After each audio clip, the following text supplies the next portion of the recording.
As part of efforts to furnish the citizenry and electorates with happenings during the 2023 elections, a civil society organization, the Center for Democracy and Development, CDD, has been conducting critical analysis of available data that made or marred the 2023 elections. The organization, through its Election Analysis Center, has been breaking down useful facts and figures for Nigerians as questions continue to be asked, blames continue to be apportioned, and improvements aggressively pursued by electoral observers and concerned citizens. Speaking at the Situation Room, a member of the CDD Election Analysis Center, Dr. Abah, noted that despite the noticeable headway recorded in the conduct of the 2023 elections in Nigeria, violence remains a stumbling block that keeps taking the winds out of the sails of electoral processes in the country.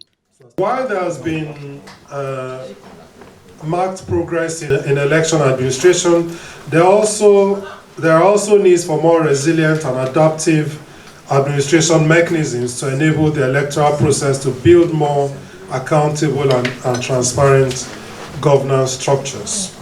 Ultimately, these elections have shown an electoral environment where violence remains at the fore and where there's citizen uncertainty about the ability of the Electoral Commission to ensure that the ballots they cast are reflected in the results that are announced.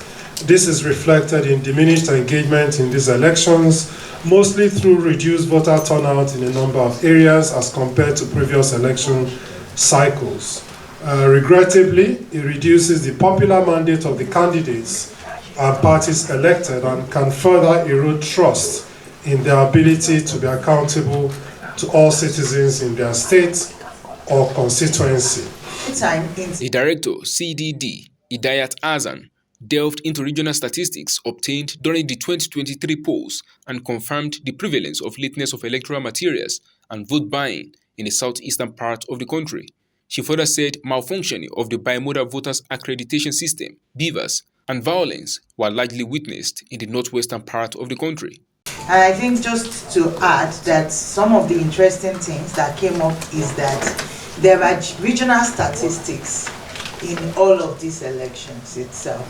So when you look at the late arrival of materials, you find that it's more prevalent in the southeastern parts of the country, where you have the Bvas malfunctioning more higher prevalent in the northwestern part of the country. More fighting witnessed in the northwest of the country, but vote buying was higher in the southeast of Nigeria. At the same time, intimidation was more observed in the southeast and the south-south part of the country itself. And the most impacted by low deployment of security personnel, again, was in the southeastern part of the country. And these regional dynamics are quite clear and very important in terms of understanding the framing and the outcome of some of these elections. That is in the same vein, Awal Ibrahim Musa, chairman, Center for Civil Education, opined that commercialization of votes is becoming inextricable from Nigeria's electoral process as politicians remain determined to exploit the poverty in the land to buy votes. We have seen in many places openly, despite the effort of the EFCC and ICPC to minimize the vote trading, it has been seen happening everywhere, which means that the credibility and the legitimacy of whatever outcome that is coming in many places where election hold, it is not born out of the fact that people really wanted to vote or they are voting based on their conscience. But some wicked people are taking advantage of the miserable poverty they created for the citizens to be inducing them with as small as 2,000 naira. That is a very, very serious issue that we need to, as a nation, to begin to focus on dealing with even self-respect, dignity. The chair of the Electoral Analysis Center, Professor Adele Jinadu, advised the Fourth Estate of the Realm to desist from offering politicians their platforms to make inflammable remarks capable of overeating the polity. The press also have a duty not to provide a platform for prominent politicians who want to inflame hate speech.